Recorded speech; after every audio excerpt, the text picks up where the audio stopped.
بسم اللہ الرحمن الرحیم۔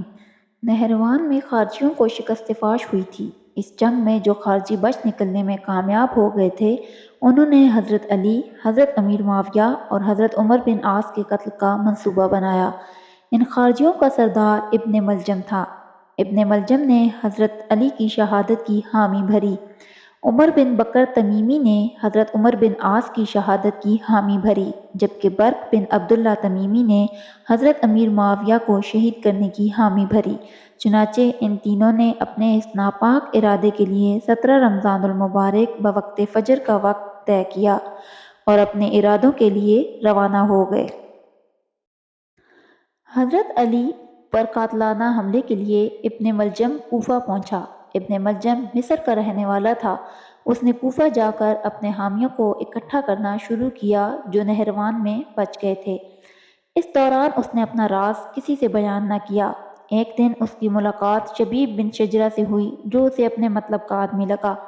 ابن ملجم نے جب اسے اپنے منصوبے سے آگاہ کیا تو اس نے ابن ملجم کو برا بھلا کہنا شروع کر دیا، لیکن ابن ملجم نے اسے لالچ دے کر اپنے ساتھ شامل کر لیا۔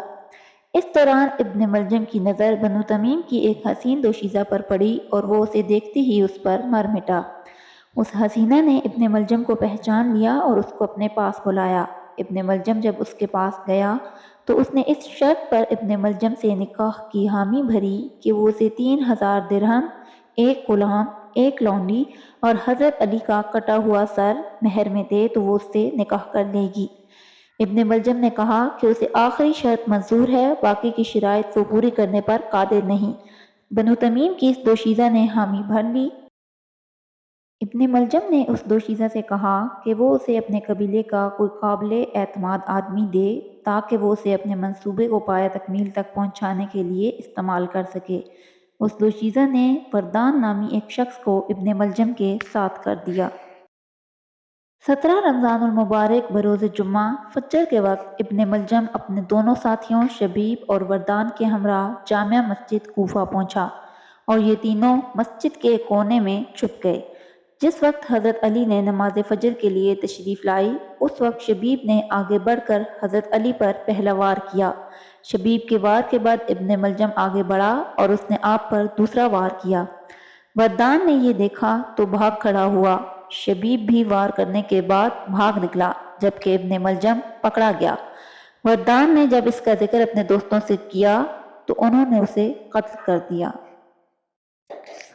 حضرت علی کا جب وقت وصال قریب آیا تو آپ نے اپنے صاحبزادوں کو طلب فرمایا اور ان سے درج ذیل وصیت کی: میرے بچوں، میں تمہیں اللہ تعالیٰ سے ڈرنے کی نصیحت کرتا ہوں۔ میرے بعد تم دنیا کی محبت میں مبتلا نہ ہو جانا، کسی دنیاوی شے کے حصول میں ناکامی پر افسوس نہ کرنا، حق بات کہنا اور حق کا ساتھ دینا، مظلوموں کی امداد کرنا، یتیموں کے ساتھ حسن سلوک سے پیش آنا، ظالم کی حمایت نہ کرنا اور بے کسوں کو سہارا دینا، قرآن مجید سے ہدایت لیتے رہنا اور اللہ تعالیٰ کے احکام کی روشنی میں ملامت کرنے والے کی ملامت کرنے سے نہ ڈرنا۔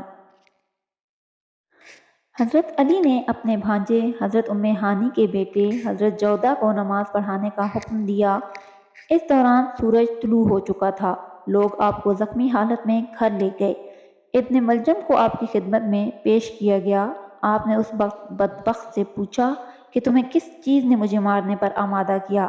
ابن ملجم نے آپ کے سوال کو نظر انداز کرتے ہوئے کہا کہ میں نے اس تلوار کو 40 روز تک تیز کیا اور اللہ سے دعا کی کہ اس سے وہ شخص مارا جائے جو خلق کے لیے شر کا باعث ہو۔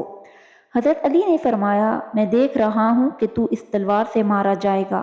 اس کے بعد آپ نے حاضرین محفل بالخصوص اپنے فرزند حضرت امام حسن کو مخاطب کرتے ہوئے فرمایا، اگر میں جاں بر نہ ہو سکا تو تم اس قصاص کے طور پر اسی تلوار کے ایک ہی وار سے اسے قتل کر دینا۔ حضرت علی نے اپنے بچوں کو وصیت کرنے کے بعد کلمہ پڑھا اور اپنی جان مالک حقیقی کے سپرد کر دی۔ آپ نے 21 رمضان المبارک کو اس جہان فانی سے کوچ فرمایا۔ حضرت علی کو حضرت امام حسن، حضرت امام حسین اور حضرت عبداللہ بن جعفر نے غسل دیا۔ حضرت امام حسن نے آپ کی نماز جنازہ پڑھائی اور آپ کو دارالامارت کوفہ میں سپرد خاک کیا گیا۔ کچھ روایات کے مطابق حضرت علی کو کوفہ کی جامع مسجد میں دفن کیا گیا، جبکہ کچھ روایات کے مطابق آپ کو کوفہ سے 17 کلومیٹر دور دفن کیا گیا۔